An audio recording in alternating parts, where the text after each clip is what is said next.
Dexter is really I would say, a very simple person, one who loves the Lord and always has a desire to do his best to please God. I do have a number of interests. I thank God for the talents with which he's blessed me, and I think one who's contented by the simple things in life. I think the most significant, of course, would be my parents. I think obviously, the upbringing that you have is usually key to your overall development. Along the way, I've had other mentors like teachers. I've had close friends who have been a positive influence. So I think in that way, I've been quite fortunate. My salvation experience, at the time it occurred, I would say it was not planned. Actually, it was quite unexpected. Really, it was because, again, I had someone who was a positive influence who had become a Christian. I had the opportunity at school to see the life they live and the significant change. And I think that really influenced me at the God-appointed time to change. I can't say that I immediately had a desire, but I know that at the point in time where God called and such were the circumstances, I knew exactly what to do and how to respond. In terms of journey to a Sunday school teacher, again, it was a situation where I was really praying about how I could serve in ministry. I would have done door-to-door ministry and evangelism before, and interestingly enough, at the same point in time, the head of the primary department was also praying that they would have some men in the department to be able to teach the boys. So I was very fortunate to be part of that team. So again, it wasn't anything that I had on a specific agenda, but really as God would have moved, I was able then to, I would say minister in that way or through that mechanism. In terms of journey to being a deacon, again, my commitment really is to serve, and it wasn't that I was specifically, looking to be a deacon, but really I was just being attentive to what I consider the little things, acting with integrity, being committed to serving God, and really being a good example. And through that, I was given the opportunity to be able to serve in the capacity on the board, and I've been grateful to contribute in whatever way I can, and certainly to utilize whatever talents God has blessed me with. Okay, in terms of my workplace, I am responsible for the management of an investment portfolio. Quite an undertaking when you consider that you have a responsibility for managing, pension funds, life insurance funds, mutual funds. So really that is the significant role. Along with that comes some leadership responsibility and all the related functions associated with leadership. In terms of other activities, the variety of things I do, whether it's involvement in sport, whether it's exercise, different skills, research on the computer. Certainly I still have a love for reading, even though I don't get to do it nearly as much as I would love to. But I would say I do have diverse interests in that way. It was really, I would say not long after I was saved, I would say that certainly I would have observed her coming to church and her commitment. I don't know if she would say that. She would have observed me, but I guess we'll find out. And it was really true that, again, very simple manner, not complicated, just someone who was there, what you see is what you get, and one who most importantly was committed to serving the Lord first and foremost. Dexter and I met here at the People's Cathedral quite some, almost 30 years ago, during youth meetings. We would have youth meetings on Saturday evenings. He would do door-to-door and come to youth meetings after. And it was more of a friendship which grew into a relationship. It took some time. We both studied overseas. He went off to Canada, and once he returned, I went off to Canada to study as well. So it was a long friendship of about 5 years of courtship, which was a lovely, lovely courtship. I really did enjoy my relationship with Dexter. One thing I would say about him is that we never went on a date unless we both had spent time in the presence of God, having our individual devotions and so on, and that was a rule. And it just blossomed, actually. Hobbies, I would say first and foremost it was tennis. I unfortunately don't really get to play as often as I should. More recently it really has been, I guess, exercise through going to the gym, where you have sort of a more structured and formal program, and I find it's good, particularly, you know, it acts as a good counter to sort of some of the daily stresses and allows you obviously to be able to manage your own fitness and health as well. So I think I do find some satisfaction in doing that. It's unfortunate that in our society, a lot of men just don't have the appropriate role models. I mean, if we go back one generation, what you found is that even though you did have some single parent homes, at least there was an extended family. So whether it be maternal or paternal, you had a mechanism of support. Unfortunately, what you have nowadays is a case where, you know, in many cases, children are left to develop and grow on their own. So you sort of learn by the actions you see around them. If it's positive, all well and good. If it's negative, of course, to the contrary. So I think the whole issue of, you know, role models, parenting, mentoring, I think that is the key. So in the absence of that, people unfortunately are just left to find their own way. And, you know, there are many vices out there, and it's unfortunate that many of them become, you know, sort of entrapped in these vices. I admire his love for the Lord.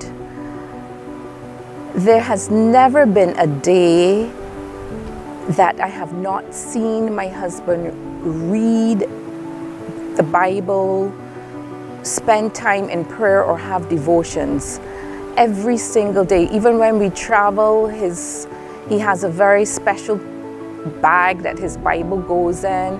His dedication and commitment to God is, you know, unbelievable. And those are some of the things that I enjoy about him, I love about him. And he's also a man of integrity, and he is very, very committed to his family, making many sacrifices to see us progress. Well, my dad plays a big role in influencing and shaping who I am. So he's basically taught me almost everything I know in life, whether it may be morally, work-wise, and he basically shapes almost everything I do, because I see him as such a big inspiration, someone that I look up to in every way. My dad has had such a huge impact on my life. As my brother would have said, he basically shapes who I am. I think watching the way he lives his life inspires me to be a better person. I could just see the way he loved God in everything that he does. I think he has taught me to be passionate about everything that I do, to work hard, and most importantly, to love the Lord. So, favorite dish? Well, I do generally have an appreciation for all good food. I would say in terms of favorite dish to prepare, probably something like, you know, baked salmon, you know, complemented with broccoli and maybe jasmine rice, you know, fairly simple stuff. I think overall his cooking skills are quite solid, but sometimes he likes to be a bit experimental, and those aren't always great, but for the most part he's a good cook.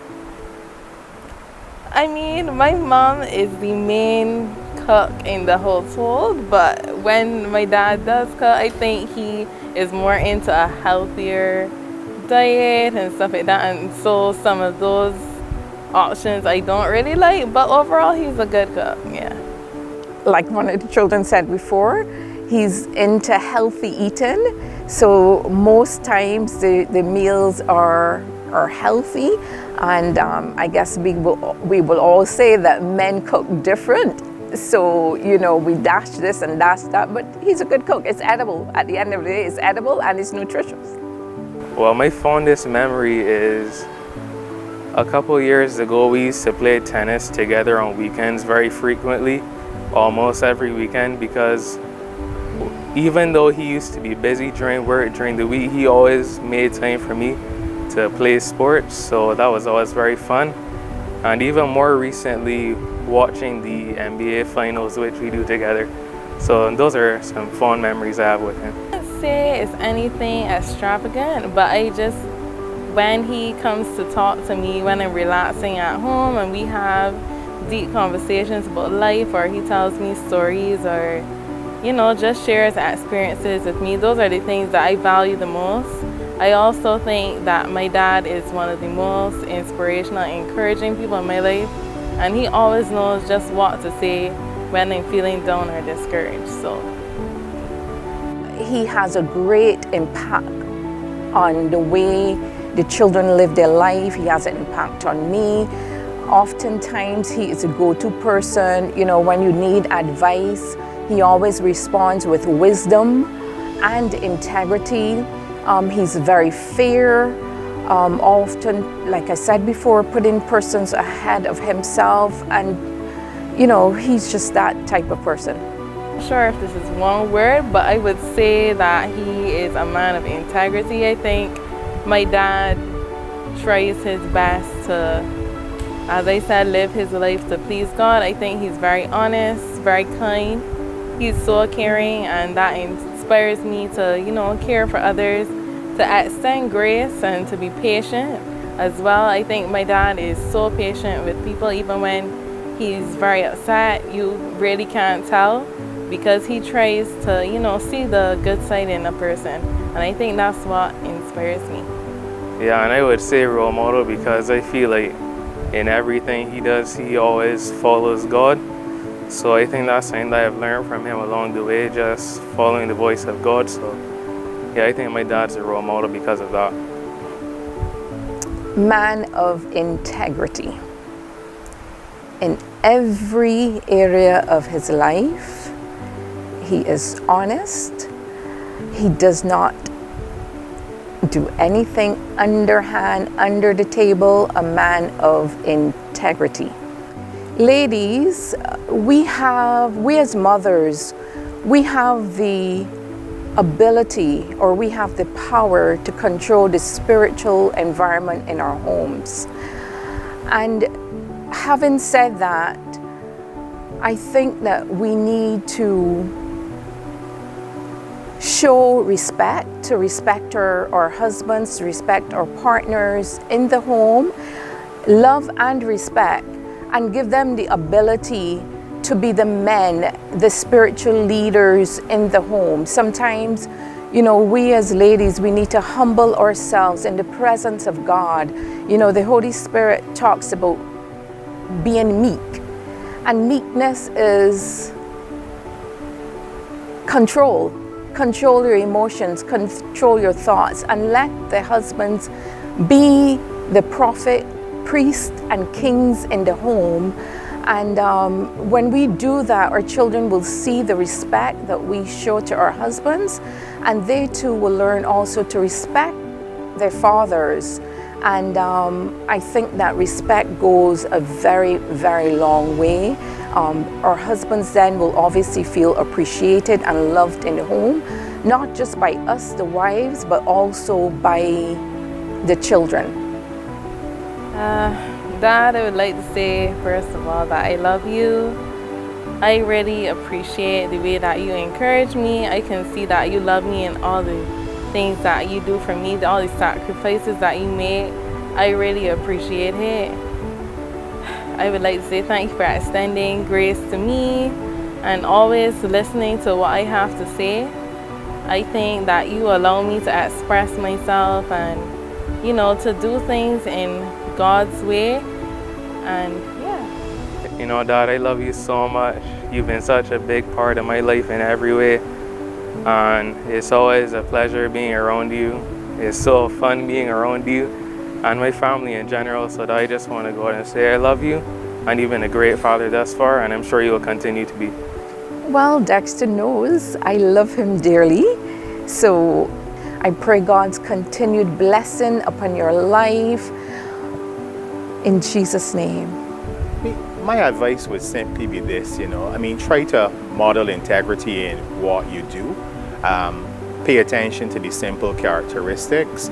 I would also say, you know, we all make mistakes, and to some extent it's a learning curve. We are not perfect. I mean, there are times when each and every one of us would look back and say, you know, we wish we could have done better. We wish we may have reacted better. But the point is to learn, to develop, to grow. If you're wrong, be willing to admit you're wrong, and, you know, see it as a progression. Yes, seek perfection, but don't become self-absorbed to the point where you believe that, you know, you will always attain every highest ideal. It's good to have that ambition, but the reality is you may not, and you need to also be able to forgive yourself. I mean, the Lord has forgiven us, and you grow, seek to develop. So, you know, you don't stop, you learn from your mistakes. It's a course of development.